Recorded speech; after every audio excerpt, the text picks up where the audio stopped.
नमस्कार बच्चों, परीक्षा 2023 के लिए निर्धारित पाठ्यक्रम विषय संस्कृत कक्षा 10 में संस्कृत क्लास के लिए कौन सा पाठ्यक्रम निर्धारित है और संस्कृत के अंदर क्या क्या उस पाठ्यक्रम में शामिल है ये पढ़ने जा रहे हैं। समय रहेगा 3.5 घंटे का। प्रश्न पत्र के लिए अंक है 80 अंकों का, शतरांक है 20 अंकों का और पूर्णांक है 100 अंकों का। इसके बाद एक छोटा सा इसका वर्गीकरण है कि अपठित अवबोधनम जो पढ़ा नहीं गया है, जो बिना पढ़े गद्यांश आएंगे वो 10 अंकों के। रचनात्मक कार्य जिसमें आपने मन से लिखने आदि का काम है वो 15 अंकों का। अनुप्रयुक्त व्याकरण अर्थात आपको जो पढ़ाई गई व्याकरण है वो इसमें 25 अंकों की। और पठित अवबोधनम जो पाठ है और उनके प्रश्नोत्तर है वो 30 अंकों के। इस प्रकार कुल 80 अंक होंगे। अब इनको थोड़ा विस्तार से देखते हैं। क खंड क और पठित अवबोधनम उसमें है। पहला है कि पाठ्यपुस्तक गद्यांश हिंदी। पाठ्यपुस्तक गद्यांश हिंदी में हिंदी भाषा के द्वारा सप्रसंग अनुवाद है। सप्रसंग अनुवाद होगा और द्वितीयो एकस्य 2 में से 1 करना है, वो 4 अंकों का होगा। पाठ्यपुस्तकाद पद्यांश हिंदी भाषा, पाठ्यपुस्तक के जो पद्यांश है 2 हैं वो उनका हिंदी भाषा में अनुवाद सप्रसंग प्रसंग सहित अर्थात व्याख्या सहित करना है और वो है द्वियो एकस्य अर्थात 2 में से 1। पाठ्यपुस्तक में नाट्यांश है जो नाटक के रूप में लिखा गया है उनका हिंदी अनुवाद करना है और सप्रसंग व्याख्या सहित अनुवाद करना है और वो भी 2 में से 1 करना है। आपको परीक्षा में 2 आएंगे, उनमें से 1 चुनना है और वो भी 4 अंक। इस प्रकार 4, 4, 4, 12 अंक हो गए। चौथे नंबर पे आता है पाठ्यपुस्तक के पद्यांश अर्थात श्लोक में के सूक्ति वचन व संस्कृत भावार्थ लेखन के सूक्ति वचन का अथवा संस्कृत में भावार्थ लेखन आएगा, जिसमें से आपको 2 में से 1 लिखना है। सूक्ति वचन का मतलब 1 लाइन आएगी, श्लोक का मतलब 2 लाइनें। 5वां है संस्कृत माध्यमेन प्रश्नोत्तराणि। संस्कृत माध्यम में केवल संस्कृत में उत्तर देना है और वो है एक पदेन उत्तरत। एक पदेन उत्तरत, एक ही पद का उत्तर देना है। वो सप्तसु चत्वार प्रश्न 7 में से 4 ही करने हैं आपको, मतलब आपको विकल्प दिए जाएंगे, 7 प्रश्न आएंगे उनमें से 4 करना है। इसके बाद है पूर्ण वाक्यन उत्तरत, 7 में से 4 पूर्ण वाक्यन बड़ा लिखना है, वो 1-1 अंक आएगा और जबकि ऊपर वाले आधे अंक हैं। 6ठे नंबर पे आता है अन्वय लेखनम। अन्वय का मतलब है कर्ता क्रिया और कर्म आदि कारकों के माध्यम से व्यवस्थित रूप से जमाना, तो उसका अन्वय लेखन आएगा, वो है 2 अंकों का। प्रश्न पत्र निर्माणम, उत्तर दिए हुए होंगे और उनका प्रश्न निर्माण करना है और वो होता है किम शब्द के आधार पर वो प्रश्न निर्माण बनते हैं, तो वो है 3 आएंगे और वो 3 अंकों के होंगे अर्थात 1-1 अंक का होगा। एकस्य गद्य पाठस्य हिंदी भाषायां सार लेखनम, और एक गद्य पाठ का पूरे पाठ का हिंदी भाषा में लेखन आएगा, सार लेखन 2 अंकों का। 9वें नंबर पे आता है पाठ प्रसंग अनुसार शब्दार्थ चयनम। बहुविकल्पात्मक प्रश्न द्वयम, अनेक विकल्प वाले 2 प्रश्न आएंगे और वो आएगा आधे नंबर के 4 और वो पाठ प्रसंग के अनुसार उन शब्दों का चयन करना है। 10वां नंबर है पाठ्य पुस्तकात श्लोक द्वयम। पाठ्य पुस्तक से 2 श्लोक आपसे पूछे जाएंगे और वो है 2 अंकों के। अब बात करते हैं खंड ख अपठित अवबोधनम, वो है आपके 10 अंकों का और उनमें से जो पहला है वो है,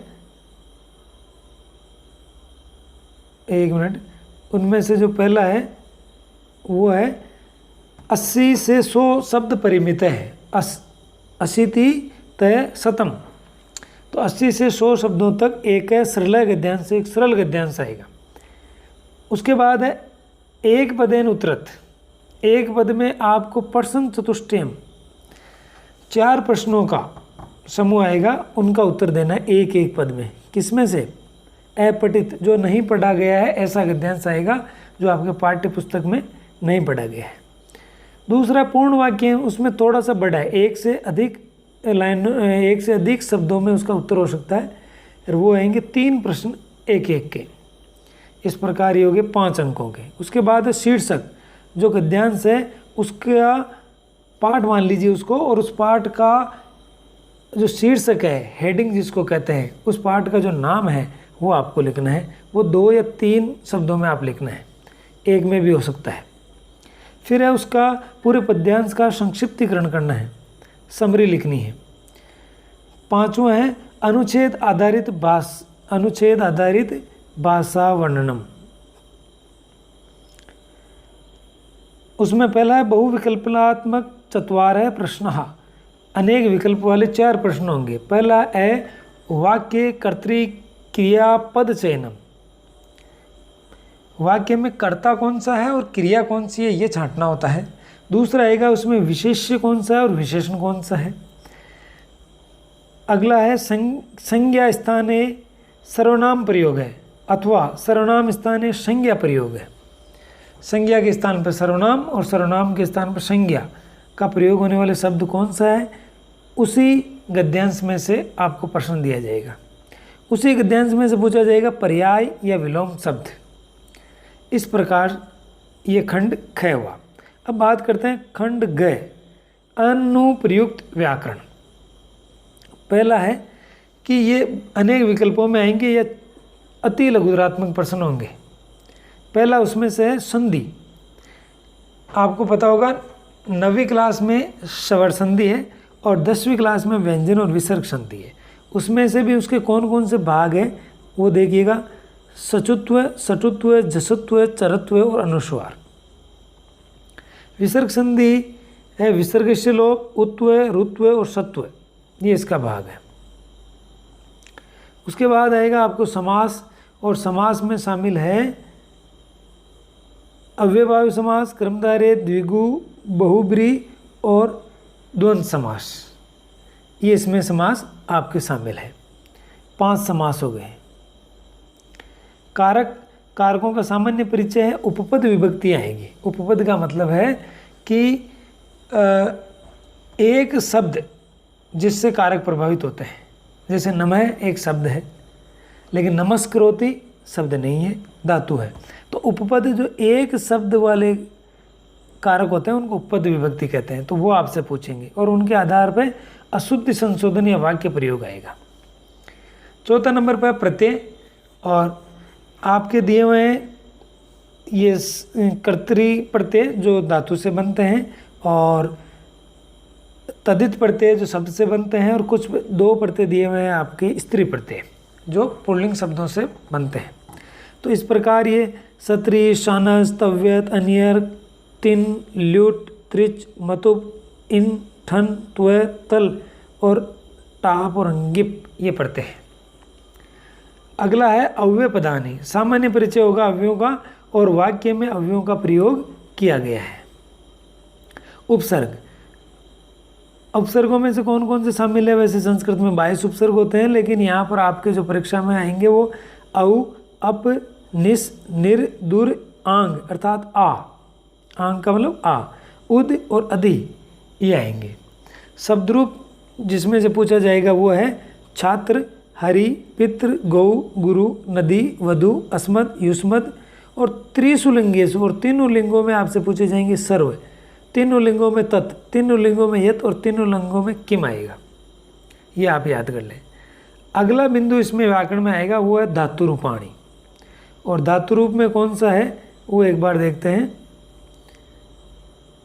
धातु रूप में है लट, लिट, लोट, लंग, विधिलिंग अर्थात 5 लकार आपसे पूछे जाएंगे। कौन कौन सी धातुओं के वो देखते हैं। भू धातु, गम अर्थात गच्छ, इस, प्रच, लिक, हन, भी, दा, नृत, जन, क्री, क्रीड, चिंत, त्यज, इन्हीं धातुओं में से आपको पूछा जाएगा।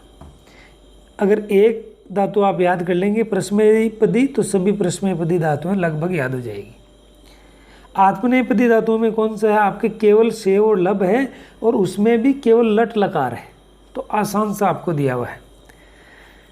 फिर है 9वां कि संज्ञा ज्ञानम, सो, सतम, तय, अग्रे, सो से आगे, सतम, तय 100 से आगे आपको इसमें पूछा जाएगा। खंड ग में देखिएगा रचनात्मक कार्य है और 15 नंबर का रचनात्मक कार्य है, जिसमें आपको पहला है कि संकेत आधारितम औपचारिकम अथवा अनौपचारिकम पत्र लेखन। पत्र लेखन है, एक तो आपका आएगा खालिस्तान वाला पत्र लेखन का काम, और एक आएगा आप मन से पत्र लिख सकते हैं। मन से का मतलब उसमें प्रश्न आएगा और उसके आधार पे आपको अपने कौशल से संस्कृत बनानी है, और या फिर आप जो खालिस्तान रिक्त स्थान देकर के जो पत्र है उसको भर सकते हैं। दूसरा है चित्र आधारित वर्णनम, चित्र दिया हुआ होगा और संकेत आधारित वार्तालाप दी हुई होगी, इनमें से एक करना है आपको और वो 4 अंकों का होगा। चित्र आधारित सामान्य रूप से 4 या 5 लाइनें उसमें लिखनी होती है। तीसरा है अनुवाद कार्य, हिंदी भाषाया षड् वाक्येषु चतुर्णाम वाक्यानाम संस्कृत भाषायाम अनुवाद है, और अनुवाद कार्य हिंदी भाषा के 6 वाक्य और होंगे, उनमें से 4 वाक्यों का संस्कृत भाषा में अनुवाद करना है, अर्थात संस्कृत बनानी है उनकी। और इसका 4थे नंबर पे आता है घटनाक्रम संयोजनम, एक कहानी होगी जिसका क्रम आगे पीछे होगा और उस क्रम को व्यवस्थित रूप से आपको जमाना है, उसको कहते हैं क्रम संयोजन। अथवा चौथे के अलावा चौथा जो प्रश्न है वो 3 अंकों का, उसको विकल्प के रूप में ये नहीं करना चाहो आप तो आप कर सकते हैं वाक्य निर्माण, और वाक्य जो निर्माण होगा वो होगा 3 अंकों का। पंच शब्देषु केचन त्रयणाम, 5 आपको दिए जाएंगे, उसमें से केचन कोई 3, 5 में से कोई 3 वाक्यों का प्रयोग करना है, उन शब्दों को आधार बना करके वाक्य में प्रयोग करना है। और निर्धारित जो ये पुस्तक है आपके पाठ्यक्रम में कौन सी है, शेमुसी का 2य भाग है और राष्ट्रीय शैक्षणिक अनुसंधान परिषद द्वारा प्रकाशित है। तो इस प्रकार से कक्षा 10 बोर्ड का एग्ज़ाम बड़ा ही महत्वपूर्ण है और आपको इस सिलेबस को देख करके तैयारी करनी चाहिए, और मैं उम्मीद करता हूँ कि आप लोगों को ये पूरा सिलेबस समझ में आया होगा। धन्यवाद।